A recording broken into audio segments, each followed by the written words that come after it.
এখন আমি আছি মা শ্যামসুন্দরীর মন্দিরে। আর দাদা, আমার আরেকটা কোয়েশ্চেন আছে তোমার কাছে। শুনেছি মা শ্যামসুন্দরী মাকে 28টা শনিবার দর্শন করলে নাকি গ্রহদোষ কেটে যায়, এটা কি সত্যি? মা এখানে নবগ্রহ বেদির পর বসে আছে। আমাদের জীবনে গ্রহদোষের জন্যেই বিভিন্ন রকম সমস্যা আসে, তার জন্য বিভিন্ন তাবিজ, কবচ, পাথর ধারণ করতে বলা হয়। কোনটা ঠিক কোনটা ভুল আমি কিছুতে সেটা যাচ্ছি না।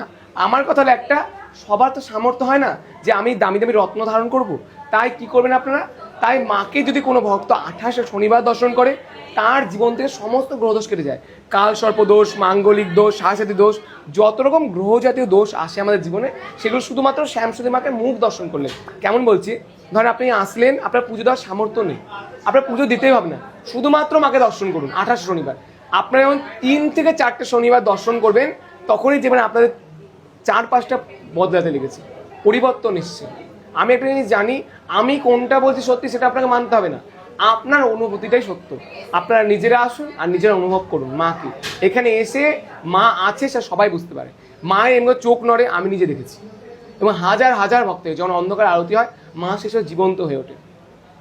মা সেই সময় কাউকে খালি হাতে ফেরে না, যেই সময় অন্ধকারে মায়ের আরতি হয়। তা আপনারা প্রত্যেকে মাকে দর্শন করতে আসুন, বিশ্বাস করুন মা কাউকে ফেরাবে না। আর গ্রহদোষের যে কথা, মা সবটা পারে।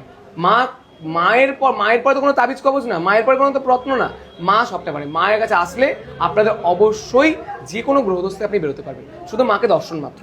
আমাদের মধ্যে একটা বললেন যে বলছি, এমনও আমি দেখেছি অনেক সময় মানে ভক্তরা মানে হয়তো বাসে করে এসছে, যাওয়ার টাকাটা নেই, শুধু মায়ের মন্দিরে এমন এসে মায়ের বেলা দুটো প্রসাদ পাবে। মায়ের মন্দির দুবেলা বিনামূল্যে ভোগ প্রসাদ দেওয়া হয়।